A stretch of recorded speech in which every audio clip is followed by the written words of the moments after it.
தவக்காலம் 3ஆம் ஞாயிறு. திருசிலுவை பாதை. முன்னுரை.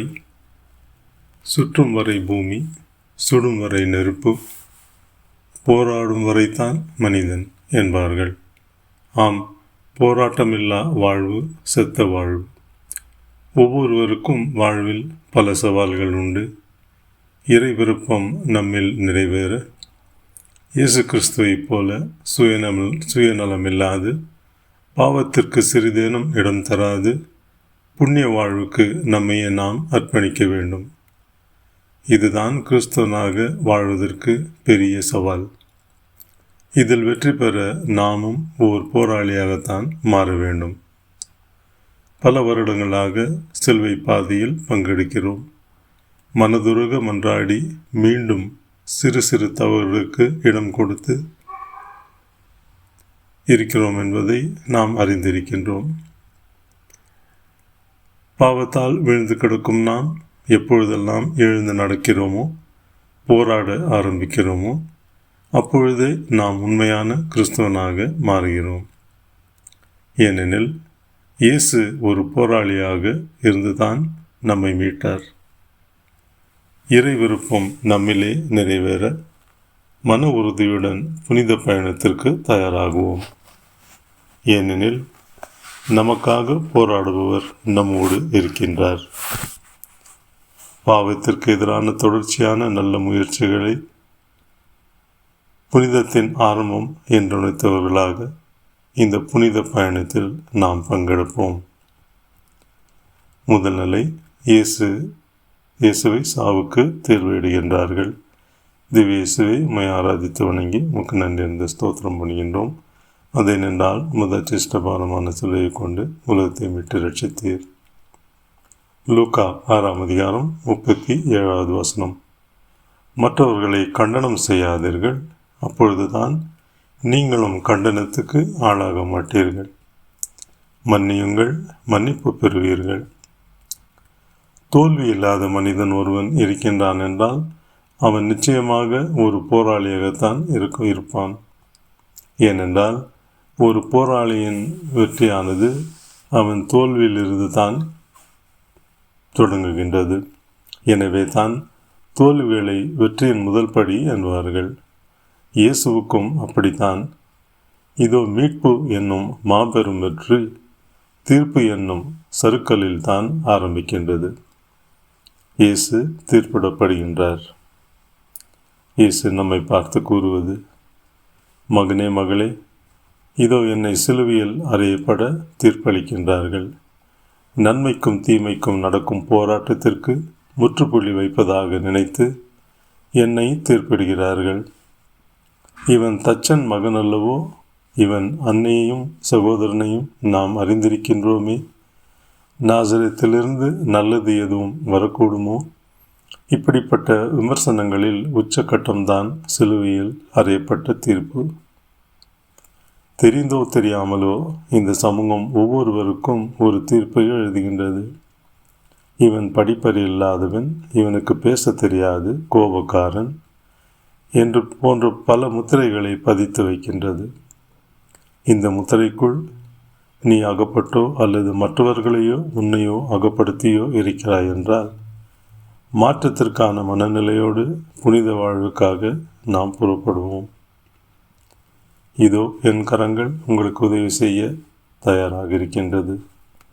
அன்பு இயேசுவே, எனக்கு நான் கொடுக்கும் தீர்ப்புகளையும் சமூகம் எனக்கு கொடுக்கும் தீர்ப்புகளையும் தாண்டி புனித வாழ்வுக்கு கடந்து வர அருள் தாரும். ஆமீன்.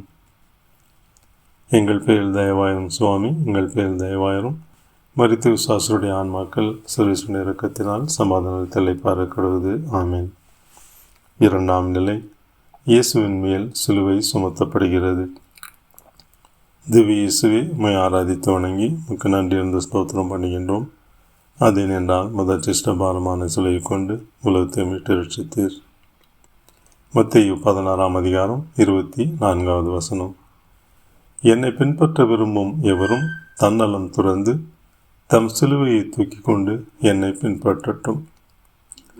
என் வாழ்வின் சுமைகளை எல்லாம் எப்பொழுது தீரும் என்று ஏங்காதவர்கள் யாருமில்லை. குடும்பம், பிள்ளைகள், படிப்பு, தொழில், எதிர்காலம், இது போன்ற எத்தனையோ சுமைகளோடு தினம் தினம் போராடுகிறோம். என்று தீரும் இந்த சுமை? எப்பொழுது சுமைகள் சுகமாய் மாறும் என்ற நம் தவிப்புகளுக்கு மத்தியில் இதோ இயேசுவின் மேல் ஒரு சுமை. அன்பு மகனே, மகளே, வாழ்க்கையில் ஒரு சில சுமைகளை நீங்கள் கட்டாயம் சுமந்தே ஆக வேண்டும். குடும்பம் ஒரு சில நேரங்களில் சுமையாக இருக்கும். உறவுகள் ஒரு சில நேரங்களில் சுமையாக இருக்கும். இவைகள் போல் இன்னும் பல. இவைகள் வாழ்க்கையில் யதார்த்த சிலுவைகள். புனிதத்திற்கு புறப்பட தயாரான நீ சுமைகளை சுமக்க தயாரா? சிலுவை இல்லாத கொல்கத்தாவும் சுமைகள் இல்லாத போராட்ட வாழ்வும் வீண். மகிழ்ச்சியோடு சுமைகளை சுமக்க கற்றுக்கொள். அப்பொழுது சுமைகள் தானாக சுகமாக மாறும். வா என் மகனே, தொடர்ந்து நடப்போம். அன்பு இயேசுவே, என் சுமைகளை தாங்கிய வண்ணமாக புனித வாழ்வுக்கு கடந்து வர அருள் தாரும். ஆமீன். எங்கள் பெயர் தயவாயிரும் சுவாமி, எங்கள் பெயர் தயவாயிரும். மரித்த விசுவாசுடைய ஆன்மாக்கள் சுரேஷனுடைய இரக்கத்தினால் சமாதானத்தை பார கடவுது. ஆமீன். 3ஆம் நிலை. இயேசு முதல் முறையாக தரையிலே குப்புற விழுகின்றார். திவ்ய இயேசுவை உம்மை ஆராதித்து வணங்கி நன்றியிருந்து ஸ்தோத்திரம் பண்ணுகின்றோம். அதை நின்றால் முதச்சிஷ்ட பாரமான சிலையை கொண்டு உலகத்தை விட்டு ரட்சித்தீர். எபிரேயர் 12:3. பாவிகளால் தமக்கு உண்டான எந்த தீர்ப்பையும் மன உறுதியோடு தாங்கிக் கொண்ட அவரை எண்ணி பாருங்கள். அப்பொழுது நீங்கள் மனம் சோர்ந்து தளர்ந்து போக மாட்டீர்கள். இலக்கு சரியாக இருந்த போதும் இயேசுவுக்கு ஏன் இந்த தடுமாற்றம்? உடல் பலம் இழந்து விட்டதா? இல்லை உள்ளம் பலம் இழந்து விட்டதா? இல்லை இரண்டுமே ஒத்துழைக்க மறுத்து விட்டதா? இயேசுவின் பயணத்தில் கூட வீழ்ச்சிகள் என்றால் நாம் ஏமாத்திரம். உடல் பலம் இழக்கலாம், ஆனால் உள்ளம் பலம் இழக்கலாமா? அன்பு மகனே, மகளே, உன் வாழ்வில் தடுமாற்றமா, தோல்வியா? உன்னை வீழ்த்து விட்டார்கள் என்று நினைக்கின்றாயா? வாழ்ந்து என்ன புண்ணியம் என்று நினைக்கின்றாயா? உன் கண்ணீரை துடைத்துக்கொள். என் உடல் பலமிழந்து, ஆனால் என் உள்ளம் பலமிழக்கவில்லை. என்னைப் போல உள்ளத்தில் உறுதிகொள். உடலுக்கு பலம் தானாக வந்து சேரும். உன் வீழ்ச்சி மற்றவர்களுக்கு ஒருவேளை மகிழ்ச்சியாக கூட இருக்கும். தூசியை தட்டிவிட்டு இலக்கை நோக்கி செல். ஏனெனில் உனக்காக போராடுவது நான் அல்லவா? உன் தோல்வியும் வீழ்ச்சியும் உன் நம்பிக்கையை குறைத்து புண்ணிய வாழ்வினை தடை செய்யாது என்ற மன உறுதியுடன் என்னுடன் வா. அன்பு இயேசுவே, வாழ்வின் தடுமாற்றத்தை புரிந்து கொண்டு உம்மை போல் திடம் கொண்டு உம் விருப்பப்படி எழுந்து நடக்க அருள் தாரும். ஆமீன். எங்கள் பெயர் தயவாயிரும் சுவாமி, எங்கள் பெயர் தயவாயிரும். மரித்த விசுவாசுடைய ஆன்மாக்கள் சுரேஷனுடைய இரக்கத்தினால் சமாதானத்தில் பாரப்படுவது. ஆமீன். 4ஆம் நிலை. இயேசு தன் தாயை சந்திக்கின்றார். திவ்ய இயேசுவை மை ஆராதித்து வணங்கி உமக்கு நன்றியிருந்து ஸ்தோத்திரம் பண்ணுகின்றோம். அதை நின்றால் முதச்சிஷ்ட பாரமான சிலையை கொண்டு உலகத்தை விட்டு ரட்சித்தீர். விண்ணுலகில் உம்மையன்றி எனக்கு இருப்பவர் யார்? மண்ணுலகில் வேறு விருப்பம் உம்மையன்றி எனக்கு ஏதுமில்லை. சங்கீதம் 73:25. ஒரு சில நேரங்களில் ஒரு சிலரிடம் சற்று பேசினாலே மனது சற்று இலகி போகின்றது. மனதில் பாரம் குறைந்து போகின்றது. இதை போன்றுதான் இயேசு தம் தாயை சந்திக்கின்றார். அன்னை மரியின் சந்திப்பு இயேசுவை கல்வாரியிலிருந்து பிரிக்கும் சந்திப்பு அல்ல, மாறாக கல்வாரிக்கு உரம் சேர்க்கும். அன்பு மகனே, மகளே, என் தாயின் சந்திப்பு அன்பு சந்திப்பு. ஆனால் அந்த அன்பு என்னை போராட்ட வாழ்விலிருந்து பிரித்து விடவில்லை, மாறாக போராட கரம் கொடுக்கும் சந்திப்பாக அமைகிறது. பிரச்சனைகள் இல்லாத, கஷ்டமில்லாத வாழ்வை இறைவன் கொடுக்க வேண்டும் என்பதை விட என் பிரச்சனைகளில், கஷ்டத்தில் இறைவனின் உடனிருப்பு வேண்டும் என்ற எண்ணத்தோடு வாழ பழகிக்கொள். ஏனெனில் கிறிஸ்துவ வாழ்வு போராட்ட வாழ்வு. கிறிஸ்துவ மீட்பு என்பது சிலுவை வழி மீட்பு. இந்த மீட்பு தான் என் தந்தையின் விருப்பம். வா அன்பு மகனே மகளே, தொடர்ந்து பயணிப்போம். அன்பு இயேசுவே, என் பிரச்சனைகளில் உன் உடனிருப்பு தான் என் பலம் என்பதை உணர்ந்து கொள்ள கற்றுத்தாரும். ஆமேன். எங்கள் பேரில் தயவாயிரும் சுவாமி, எங்கள் பேரில் தயவாயிரும். மரித்த விசுவாசுடைய ஆன்மாக்கள் சிறுவிசன இறக்கத்தினால் சமாதானத்தை பாரக்கடுவது. ஆமேன். 5ஆம் நிலை. இயேசு சிலுவையை சுமக்க சீமோன் உதவி செய்கின்றார். திவ்ய இயேசுவை மை ஆராதித்து வணங்கி உமக்கு நன்றி என்ற ஸ்தோத்திரம் பண்ணுகின்றோம். அதை நின்றால் முதற்சிஷ்டபாரமான சிலுவையை கொண்டு உலகத்தை மீட்டு ரட்சித்தீர். நன்மை செய்ய கற்றுக்கொள்ளுங்கள், நீதியை நாடி தேடுங்கள், ஒடுக்கப்பட்டோருக்கு உதவி செய்யுங்கள். ஏசாயா 1:17. சுமைகள் ஏன் நமக்கு பாரமாக இருக்கின்றது தெரியுமா? உண்மையில் நாம் அதை கட்டாயத்தின் பேரில் சுமப்பதால் தான். கருவை தாங்கும் தாய்க்கு குழந்தை ஏன் சுமையாக இல்லை? ஏனென்றால் அவள் சுமை கட்டாயத்தின் பேரில் வந்ததல்ல. எனவேதான் சுமையை சுகமாக சுமக்கின்றாள். அன்பு மகனே மகளே, இதுவரை சுகமாய் தூக்கி வந்த என் சிலுவையை சிரேனே ஊராகிய சீமோன் கட்டாயத்தின் பேரில் சுமக்கின்றான். எனவேதான் அது சுமையாக மாறுகிறது. அன்பாய் செய்யும் சுகமும் கட்டாயத்தின் பேரில் செய்யும்போது சுமையாக மாறுவது எதற்தான்? நல்லவனாகவும் பிறரன்பு உள்ளவனாகவும் புனித வாழ்வில் நிலைத்திருப்பவனாகவும் வாழ்வது கட்டாயம் என்று நினைத்தால் அது சுமையாக மாறிவிடும். நல்லவனாகவும் மனித நேயமுள்ளவனாகவும் வாழ்வது என் சுதந்திரம், அதுவே என் தந்தையின் விருப்பம் என்று நினைத்தால் அது சுகமாய் மாறிவிடும். அன்பு இயேசுவே, என் சுமைகளை சுதந்திரமாக சுமக்க எனக்கு அருள் தாரும். ஆமீன். எங்கள் பேரில் தயவாயிரும் சுவாமி, எங்கள் பேரில் தயவாயிரும். மரித்த விசுவாசுடைய ஆன்மாக்கள் சுரேஷனுடைய இரக்கத்தினால் சமாதானத்தை பாரக்கடுவது. ஆமீன். 6ஆம் நிலை. இயேசுவின் முகத்தை வெரோனிகா துடைக்கின்றாள். திவ்ய இயேசுவை ஆராதித்து வணங்கி முக்க நன்றி இருந்து ஸ்தோத்திரம் பண்ணுகின்றோம். அதை நின்றால் முதற்சிஷ்டபாரமான சிலையை கொண்டு உலகத்தை விட்டு ரட்சித்தீர். 1 பேதுரு 2:15. இவ்வாறு நீங்கள் நன்மை செய்ய முன்வருவதன் மூலம் மதிக்கட்ட அறிவிலைகளை வாயடிக்க செய்ய வேண்டும் என்பது கடவுளின் திருவுளம். இயேசுவின் கல்வாரி பாதையில் இதோ இயேசுவுக்கு இன்னும் ஒரு தாய். 10 மாதம் தாங்கும் பாக்கியமில்லாத தாய்தான். ஆனால் இவளின் செயல்கள் தாயை பிரதிபலிக்கும் செயல்கள். வெறும் உணர்ச்சிகளை மையமாக கொண்டு அன்பு தடைகளை பார்த்து தளர்ந்துவிடும் செயல் அல்ல. ஆனால் உள்ளத்தை மையமாக கொண்ட அன்பு தடைகளை தாண்டி வளரும் செயல். இதோ வெரோனிகாமால் உண்மையான அன்பால் உந்தப்பட்டு இயேசுவின் முகத்தை துடைக்கின்றார். அன்பு மகனே மகளே, உனது போராட்ட வாழ்வில் என்னை சந்திக்க வேண்டும். அப்படி என்றால் இதோ இந்த வெரோனிகாவை போல பல தடைகளை தாண்ட வேண்டும்.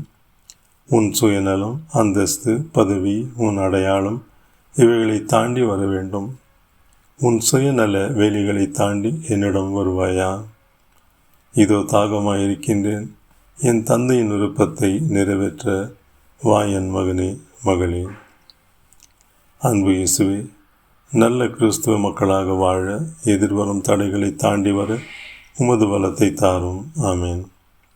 எங்கள் பேரில் தயவாயிரும் சுவாமி, எங்கள் பேரில் தயவாயிரும். மரித்த விசுவாசுடைய ஆன்மாக்கள் சிறுவிசனுடைய இரக்கத்தினால் சமாதானத்தை பாரக்கடுவது. ஆமேன். 7ஆம் நிலை. இயேசு 2ஆம் முறை கீழே விழுகிறார். திவ்ய இயேசுவை ஆராதித்து வணங்கி உமக்கு நன்றி அறிந்து ஸ்தோத்திரம் பண்ணுகின்றோம். அதை நின்றால் முதற்சிஷ்டபாரமான சிலையை கொண்டு உலகத்தை விட்டு ரட்சித்தீர்.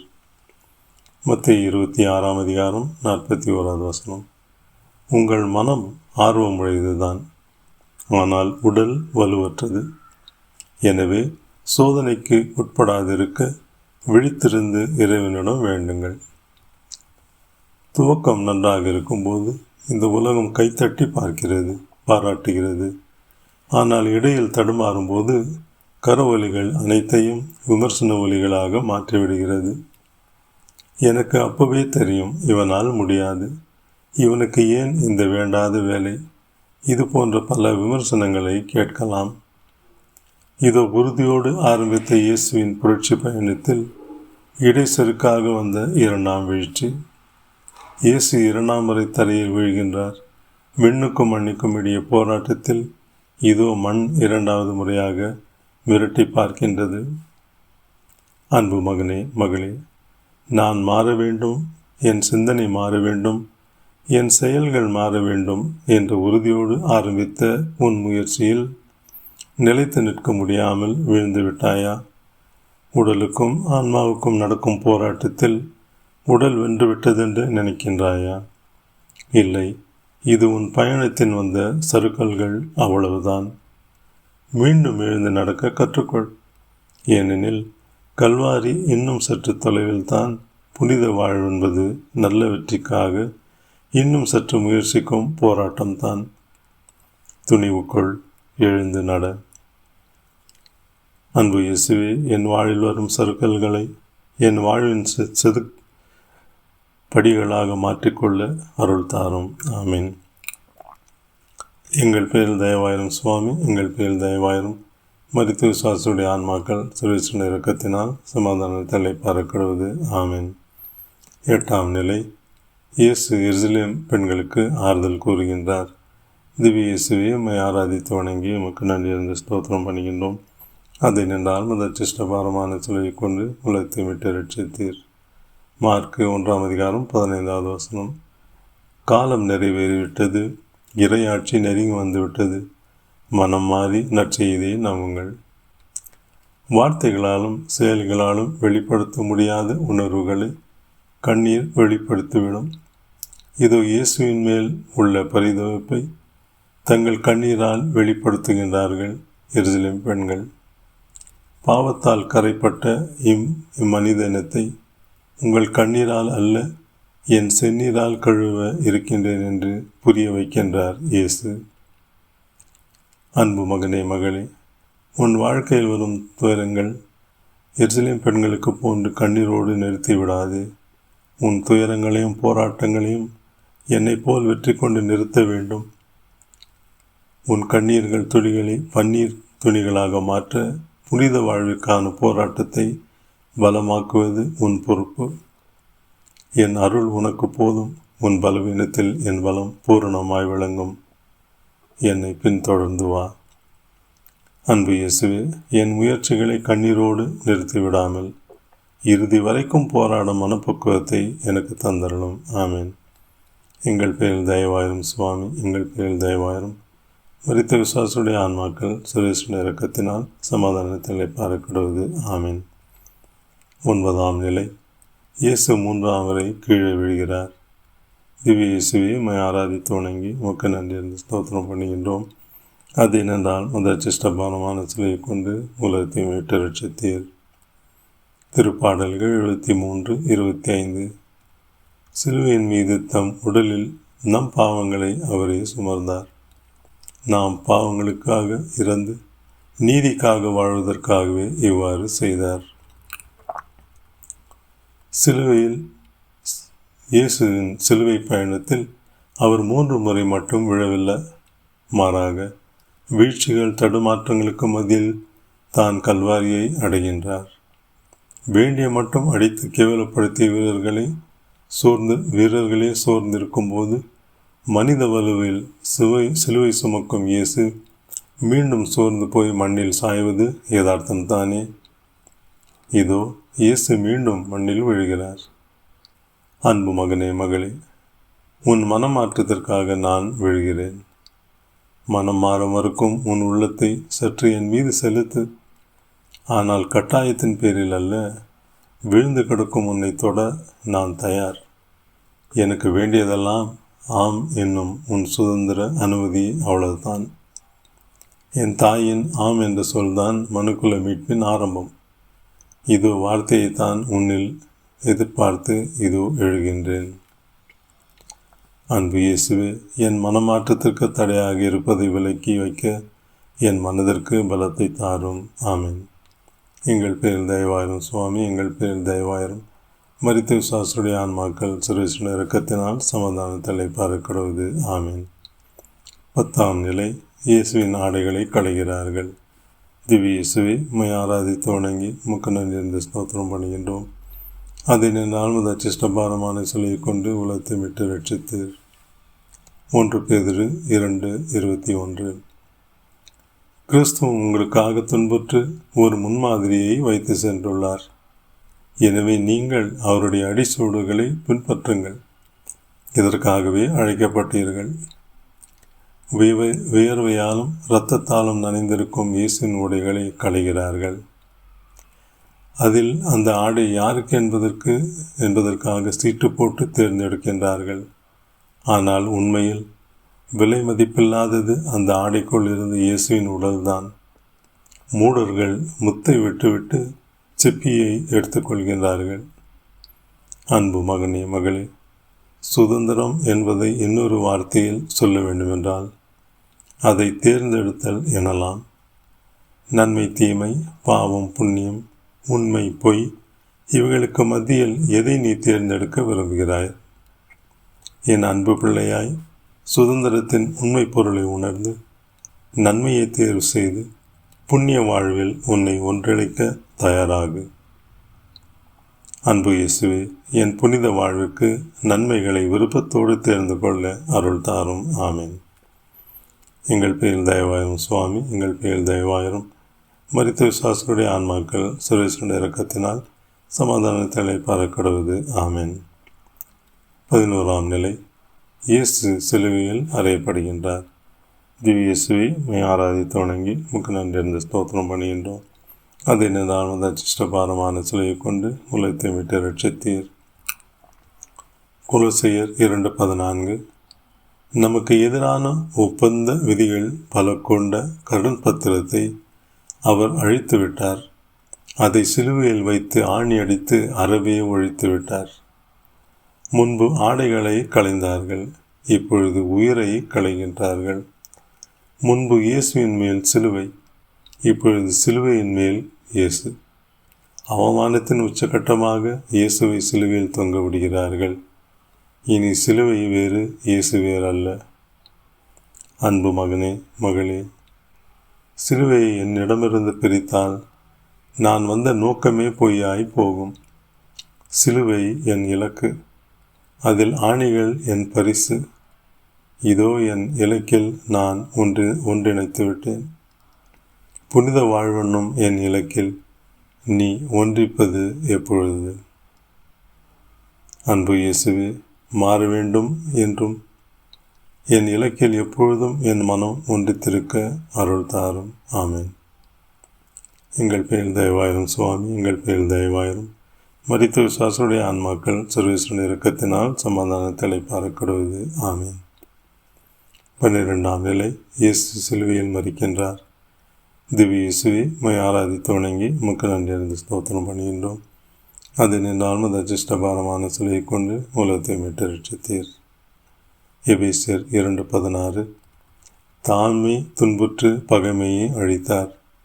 சிலுவையின் வழியாக இரு இனத்தவரையும் ஓருடலாக்கி கடவுளோடு ஒப்புரவாக்க இப்படி செய்தார்.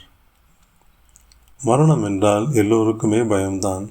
ஏனென்றால் அதன் பின் என்ன என்று உறுதியாக யாருக்கும் தெரியாது. அதன் பின் என்ன என்ற கேள்வி பயத்தை மட்டுமே உருவாக்கும். ஆனால் இயேசுவுக்கு மரண பயம் இல்லை. ஏனெனில் மரணத்திற்கு பிறகு என்ன நடக்கும் என்று இயேசு 3 முறை தன் சீடர்களுக்கும் உலகிற்கும் உரக்க அறிவித்திருக்கின்றார். இதோ உண்மை இப்பொழுது தலை சாய்ந்து உறங்குகின்றது. அன்பு மகனே மகளே, எதிர்காலம் குறித்த உன் கவலைகள் உன்னை பயப்படுத்தும், கோழையாக்கும், சுயநலவாதியாக மாற்றும். எதிர்காலம் குறித்த எச்சரிக்கை வேண்டும், ஆனால் அதை குறித்த கவலை தேவையில்லை. என் மரணம் எனக்கு கவலை இல்லை, மாறாக அது பலருக்கு எச்சரிக்கை. ஆம், புனித வாழ்விற்கு கடந்து வர எச்சரிக்கை. அன்பு இயேசுவே, உம்மோடு நாங்கள் அறையப்பட்டால் உம்மோடு உயிர்ப்போம் என்னும் உண்மையை புரிந்து கொள்ள அருள் தாரும். ஆமேன். எங்கள் பேரில் தயவாயிரும் சுவாமி, எங்கள் பேரில் தயவாயிரும். மரித்த விசுவாசுடைய ஆன்மாக்கள் சுரேஸ்வரன் இரக்கத்தினால் சமாதானத்தை பறக்கிறது. ஆமேன். 13ஆம் நிலை, இயேசு தன் தாய்மடியில் கிடத்தப்படுகின்றார். திவ்ய சுயமை ஆராதித்து வணங்கி நன்றியறிந்து ஸ்தோத்திரம் பண்ணுகின்றோம். அதே நின்றால் முதற்சிஷ்டபாரமான சிலையை கொண்டு உலகத்தை மீட்டு ரட்சித்தீர். 10 மாதம் துடிப்போடு சுமந்த அன்னையின் மடி இப்பொழுது துடிப்பில்லாமல் மௌனமாகிறது. உமது உள்ளத்தை ஒரு வாழ் ஊடுருவும், இல்லை பல வாள்கள் ஊடுருவிற்று. இத்தனை வேதனைகளையும் தம் மௌனத்தால் தாங்குகின்றாள் அன்னை மரியாய். உள்ளத்தில் 1000 கேள்விகள் உண்டு, ஆனால் பதிலுக்காக காத்திருக்கின்றாள். அன்பு மகனே மகளே, புனிதத்திற்கான போராட்ட வாழ்வில் உள்ளத்தை நொறுங்க செய்யும் பல கேள்விகள் மலையாய் உதிக்கும். கெட்டவன் நன்றாகத்தானே வாழ்கிறான், நல்லவர்களுக்கு மட்டும் ஏன் இந்த நிலை? உலகம் நல்லவர்களை அடையாளம் கண்டு கொள்வதில்லையா? ஏன் உத்தமர்களுக்கு ஏன் இத்தனை நுறுக்கல்கள்? இத்தனை கேள்விகளுக்கும் பதில் அன்னை மரியாள் மௌனம்தான். காத்திரு, உண்மையே வெல்லும். அன்பு இயேசுவே, வாழ்வின் நொறுக்கல்கள் வரும்போது வெடித்து சிதறாமல் அன்னையை போன்று மௌனம் காக்க பொறுமை கொள்ள அருள் தாரும். எங்கள் பேரில் தயவாரும் சுவாமி, எங்கள் பேரில் தயவாரும். மரித்த விசுவாசுடைய ஆன்மாக்கள் சுரேஷனுடைய இறக்கத்தினால் சமாதானத்தை பார்க்கடுவது. ஆமீன். 14ஆம் நிலை, இயேசு கல்லறையில் அடக்கம் செய்யப்படுகிறார். திவ்ய இயேசுவே, உம்மை ஆராதித்து வணங்கி நன்றியறிந்து ஸ்தோத்திரம் பண்ணுகின்றோம். அதை நின்றால் முதற்சிஷ்டபாரமான சிலையை கொண்டு உலகத்தை விட்டு ரட்சித்தீர்.